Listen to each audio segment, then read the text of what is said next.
Hi, Brian here from Tablet X Gear.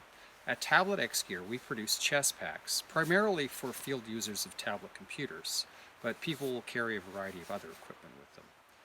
One of the things that I have loved about this work have been the connections that we've made with customers from all over the world.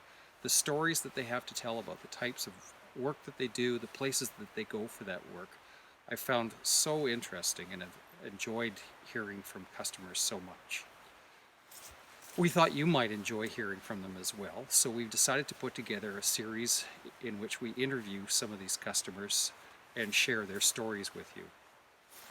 In each episode, I'll be asking them three things: to tell us the story that they have about their work, the places that they go, as well as the type of equipment they take with them to get their job done, and the equipment that they take with them to keep themselves safe.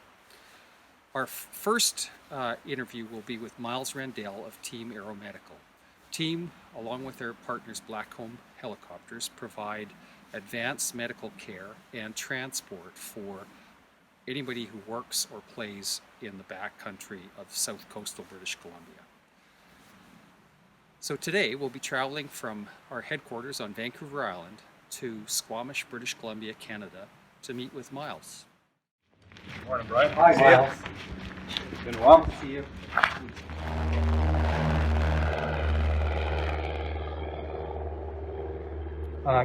Miles, can you tell me about the aircraft that you use at TEAAM Aeromedical? Sure. We have access to 22 different aircraft with Blackcomb Helicopters. Our primary aircraft is the one that you see here, which is an Airbus or Eurocopter EC-135 T2 Plus. It's the type of engine that it has.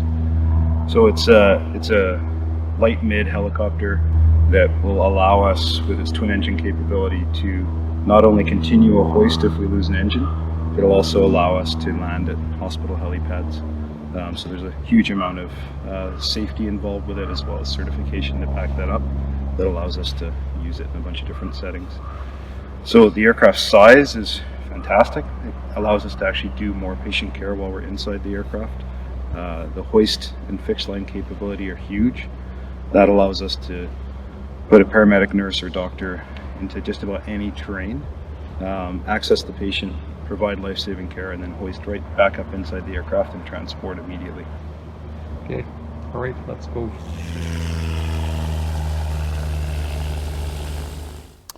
We started TEAAM Aeromedical as a non-profit society when we realized that there was a large gap in the provision of pre-hospital care in remote places in BC. To provide care for patients, we carry a ton of different gear.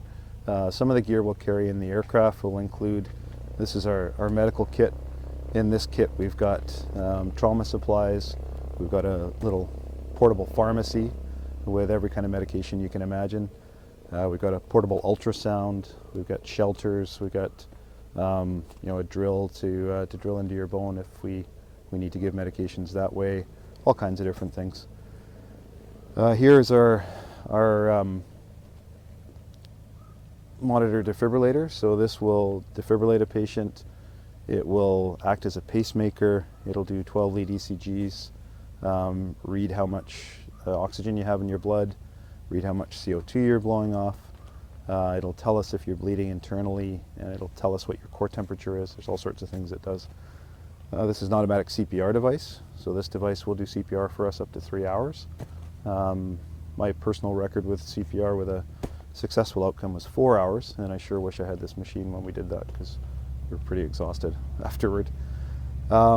We carry things like vacuum spine boards, which instead of having a hard spine board, this vacuums to your body shape, keeps you warm and comfortable, and doesn't have all the downsides of a spine board. So all of the equipment that we use is cutting edge, different warming devices and other things like that. On our person, we have to carry a fair amount of equipment. So start with the obvious. We've got a radio here which attaches to our headset so we can talk on the radio and in the helicopter intercom. We've got a knife and window cutter here so that we can cut ourselves out of a bad situation if we get tangled up or anything like that. Move that over to the side here. In here we have what we call a blowout kit. So we've got tourniquets and combat gauze, a few different types of combat gauze. We've got in here a personal locator beacon and a GPS unit that we'll use to be able to signal for help and to be able to determine our location when we're calling for help. In here we've got some survival gear, so everything from a headlamp, which we'll be able to use not only to illuminate the area that we're working in if it's dark, but also to signal for help if we need the aircraft to be able to reacquire us easily. We do have one on our helmet all the time, but this is just an added thing for signaling. We've got a Right in the Rain notepad. We actually carry a pruning saw in here, and the reason that we carry the pruning saw is not only for survival situations and making shelters, but we also use this to sort of quickly brush out a helipad if we need to bring an aircraft into land instead of hoisting or long lining somebody out. So real light, easy to use. So we have a small survival kit here. We're firm believers that in the event of an aircraft crash, if you don't have it carried on your person, you don't have it. So we always make sure that our crews wear this pack with this survival gear in them at all times when they're flying.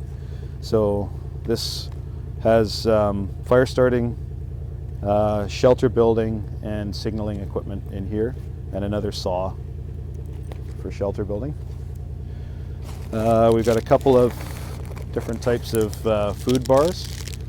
We use it primarily as survival food, but there are times when we're on a long mission that we might have to actually dig into that. For me, the most important survival piece of equipment is instant coffee. So we've always got a supply of instant coffee in the packs there. And then on this side of the pack here, we've got a pouch that has scissors, medical gloves, and pen lights and pens. And then on this side here, we've got our intravenous medication start supplies so that we can start an intravenous and be prepared to give medications out of the pack. TEAM runs off a patronage program, and the patronage is modeled after successful patronage programs in Europe, like Switzerland. So for $100 per worker per year, or $25 per worker per quarter, that gives you access to our program, and it gives you cost reduction in the price of a rescue. Currently, a patron will get a 30% cost reduction in the price of a rescue, and hopefully, eventually, we'll have free rescues based off the patronage program and other funding models. We're also starting an insurance-based program for guided clients that starts in the next few weeks. So you'll be able to sign up for an insurance-based program off our website. Thanks for joining us for our trip to Squamish. If you work or play in the backcountry of South Coastal British Columbia, I hope you'll consider becoming a TEAM patron. I've put a link to their website below, and please go and visit it to learn more about the services that TEAM provides. And thanks again for joining us, and if you enjoyed the video, look for another one in about a month. Bye for now.